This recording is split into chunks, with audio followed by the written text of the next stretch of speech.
আকৌ এবাৰ মোদী চৰকাৰ গীতটো বাজে তেতিয়া আমি ব্যক্তিগতভাৱে মই বৰ আহ্লাদিত হৈ পৰোঁ। আপোনালোকে জানে যে সেই গীতটোৰ প্ৰযোজক মই পূৰ্বতে জোনবাই অপ্সৰা ইত্যাদি কৰিছিলোঁ। আজিৰ তাৰিখত তেনেধৰণৰ গীত প্ৰযোজনা কৰোঁ আৰু এই গীতটো আচলতে জনপ্ৰিয় কৰি তুলিছে কেৱল আমাৰ কণ্ঠশিল্পী বা আমি কাৰ্যকৰ্তাই নহয়, ডক্টৰ হিমন্ত বিশ্ব শৰ্মা আচলতে এই গীতটোৰ প্ৰধান নায়ক হৈ পৰিছে। এটা গীত যেতিয়া কোনোবাই গাই দিয়ে ছিংগাৰজন বা হিৰোজনৰ প্ৰতি হৈ যায় গানটো, ঠিক এইদৰে এই গানটোৰ নায়ক হৈ গ'ল আমাৰ ডক্টৰ হিমন্ত বিশ্ব শৰ্মা। আপোনালোকে জানে কিশোৰ কুমাৰৰ গানটো গোৱাৰ পিছত আৰ ডি বৰ্মন বা যিখিনি লিৰিচিষ্ট আছে তেওঁলোকৰ কথা পাহৰি যোৱা যায়। গীতটো হৈ পৰে ৰাজেশ খান্না, অমিতাভ বচ্চন আৰু কিশোৰ কুমাৰ গান হৈ যায়। ঠিক সেইদৰে এই গীতটো এতিয়া আচলতে আমাৰ নায়ক হৈ পৰিলে ডক্টৰ হিমন্ত বিশ্ব শৰ্মা। গীতটো বাজিলে হিমন্ত বিশ্ব শৰ্মাৰ মুখখন মনত পৰে আৰু কালি ৰাজহুৱা সভাত কৈছে যে গীতটোৰ আঁৰৰ ব্যক্তিজন বুলি মোক তেখেতে প্ৰশংসা কৰিছে।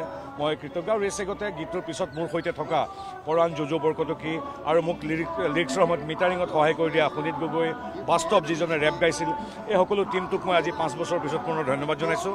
সঁচা অৰ্থত এইটো গীতেই মোৰ দৃষ্টিত আটাইতকৈ জনপ্ৰিয় গীত। বৰাক ব্ৰহ্মপুত্ৰ পাহাৰ ভৈয়াম সকলোতে এই গীতটো বাজে। প্ৰতিটো ভাষা ভাষী লোকে এই গীতটো বুজি পায়। 5টা ভাষালৈ মই অনুবাদ কৰিছিলোঁ।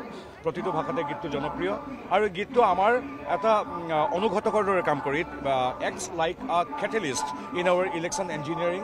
এই গীতটো এটা তৰণ দি দিয়ে, এটা দ্ৰুতি দি দিয়ে। গতিকে এই গীতটো আমাৰ সমগ্ৰ নিৰ্বাচনৰ এটা অভিন্ন অংগ বুলি ভাবিছোঁ আৰু প্ৰত্যেকবাৰে নতুন গান আমি উলিয়াওঁ, কিন্তু এই গীতটোক আমি চেৰে পেলাব নোৱাৰোঁ। নাই, কপিৰাইটৰ কথা নাই, এইটো আমাৰ গীত, এইটো আমাৰ পৰাহে বেলেগে কপিৰাইটৰ পৰা। গীতটোৰ প্ৰযোজক মই, ভাৰতীয় জনতা পাৰ্টিৰ হৈ গীতটোৰ প্ৰযোজনা মই কৰিছোঁ। গতিকে ইয়াত কপিৰাইটৰ কথা নাই, এইটো আমাৰ গীত, গীতটোৰ প্ৰযোজক মই।